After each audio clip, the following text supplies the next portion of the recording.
had issued code of conduct for its office bearers to curb growing nexus between service-seeking clients and court officials.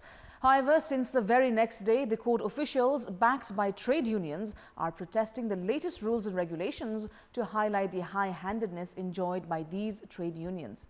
Good morning, I'm Sarah Sapsanama, and these are the top stories of the hour. Presence of numerous politically aligned unions make sensitive institutions like courts a mere playground for court officials to lobby for their vested interests.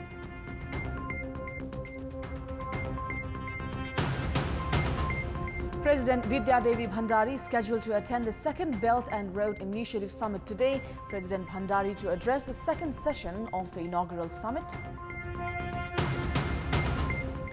US President Donald Trump sets eyes on a new foreign policy prize of a grand nuclear deal with Russia and China, sees it as a potential signature foreign policy achievement. And Rajasthan Royals keep their hopes alive of reaching the playoffs, defeating Kolkata Knight Riders by 3 wickets.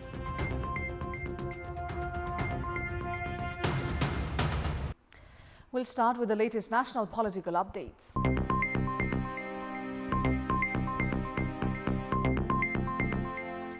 Judicial units across the country, including the Supreme Court, has been the latest institution mired in employee unions' high-handedness. Due to the presence of numerous politically aligned unions, sensitive institutions like courts have been a playground for court officials to lobby for their vested interests rather than tend to their duties. In order to deal with the growing indiscipline, the Supreme Court this week issued a code of conduct. However, the employee unions have shut all services and taken up protests against the Supreme Court's initiative since Wednesday.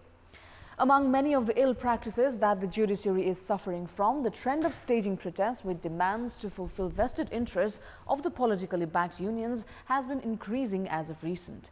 At the start of the ongoing fiscal year, the government had cancelled giving additional allowances to public officials as the state had to bear more responsibilities under the new federal setup. However, the government had to bow down to the protests staged by public officials and revoked the decision. The government decided to provide additional allowance from Nepalese month of Phagun as well. The officials, meanwhile, have demanded the government provide allowances from the month of Shravan itself. There are 4 employee unions at the Supreme Court. Apart from demanding for raise in facilities, these unions have attempted to influence the appointments and transfer of justices time and again in the past. The trade union was also found working against the Supreme Court's leadership in the past. Experts are of the view if this culture is not controlled at the earliest, it might invite bigger problems in the judiciary in future. In addition to the monthly salaries, the government provides provident fund and insurance facilities, among others. However, the officials now staging protests demanding allowances for works they have not done can be deemed as height of anarchy. President Vidya Devi Bhandari, who is currently in an official visit to China, is to participate in the inaugural event of the Belt and Road Initiative Forum today. President Bhandari is scheduled to attend the first session along with other high-level leaders, which will be addressed by Chinese President Xi Jinping. President Bhandari will then address the forum herself in the second session. Likewise, President Bhandari is to attend a roundtable discussion under the same summit tomorrow. She had held a meeting with the governor of Shanxi province, Liu Kochong, yesterday.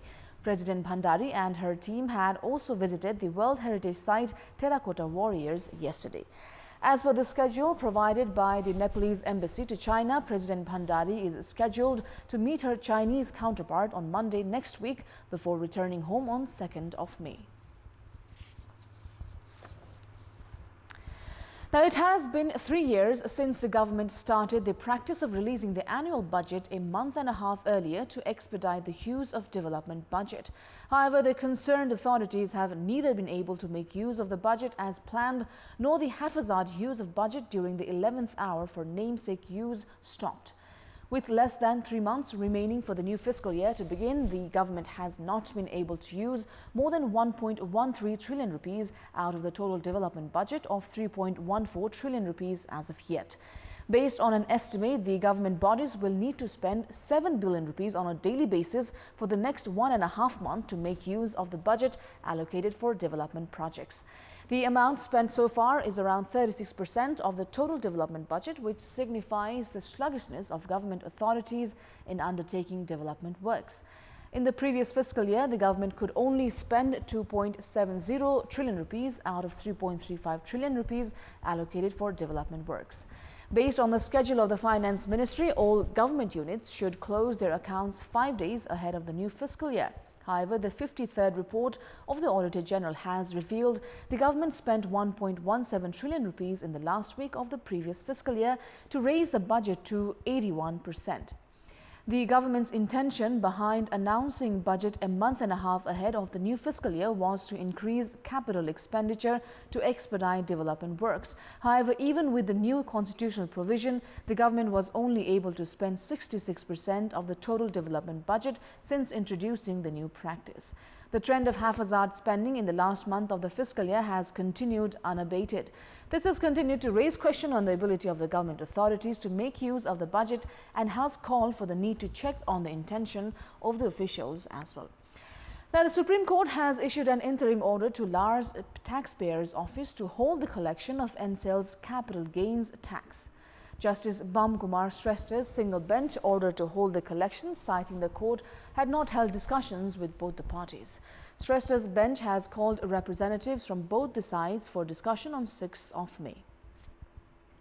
The Lars Taxpayers Office had determined NCL's capital gains taxes at 62.63 billion rupees, which included the late fines. As NCL had already submitted 23.57 billion rupees, the Lars Taxpayers Office had sent an official letter to NCL demanding for the remaining sum of 39.60 billion rupees within a week.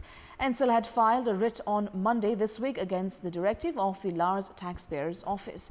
On 6th of February earlier this year, the Supreme Court bench led by Chief Justice Cholendra Samsher Rana had clarified that NCL was liable to the capital gains tax and had ordered the Lars Taxpayers Office to determine the taxable amount. The Council of Ministers had directed the Land Management Ministry to form a high-level commission to collect information on illegally encroached public land almost 2 months ago.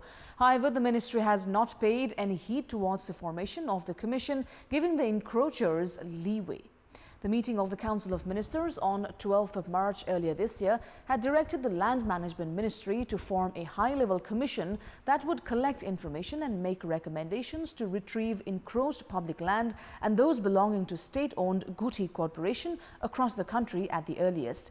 The Cabinet had ordered for the formation of a powerful commission after it was found that parts of the Prime Minister's official residence in Balwatar itself was transferred in the name of private individuals. However, the delay in the formation of the commission has raised question over the ministry's role itself. Meanwhile, the Land Management Ministry has said it is unable to form the commission until the Finance Ministry issues a budget and the General Administration provides necessary human resources. Land Management Minister Padma Aryal has said the need to coordinate and take permissions from various ministries has caused the delay. If the government fails to control the expanding nexus of land mafia, the encroachment of public land will continue unabated. Time now for our segment Public Pulse, where you text us with your opinion. Public Pulse.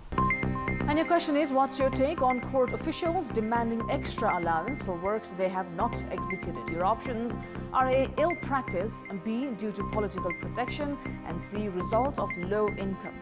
The voting is on. Type NEWS, select your option A, B or C and send it to 34001 to share your opinion with us. And with that, it's now time for the sports update. Sports news. Real Madrid has continued with its poor performance after playing a goalless draw against Getafe in the match played last night.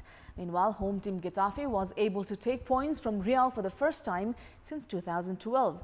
Getafe goalkeeper David Soria played an instrumental role in holding Zinedine Zidane's team for a draw. After a sluggish first half, both the teams made good attempts in the second half. However, two spectacular goal attempts by Getafe was saved by Real goalkeeper Keylor Navas, while the one by Karim Benzema was saved by Soria. In 6 of the changes made throughout the match, Zidane gave Brahim Diaz a chance in the second half. Gareth Bale, who was the top choice in the match, could not contribute well for the team either. Real had been able to win over Getafe in all of its matches since 2012. With the draw, Getafe has climbed to the 4th spot of the La Liga table to keep its hopes alive of playing in the Champions League for the first time. Getafe has 55 points from 34 matches. Third place Real have 65 points. Second place Atletico Madrid have 71 points, while league leaders Barcelona have 80 points.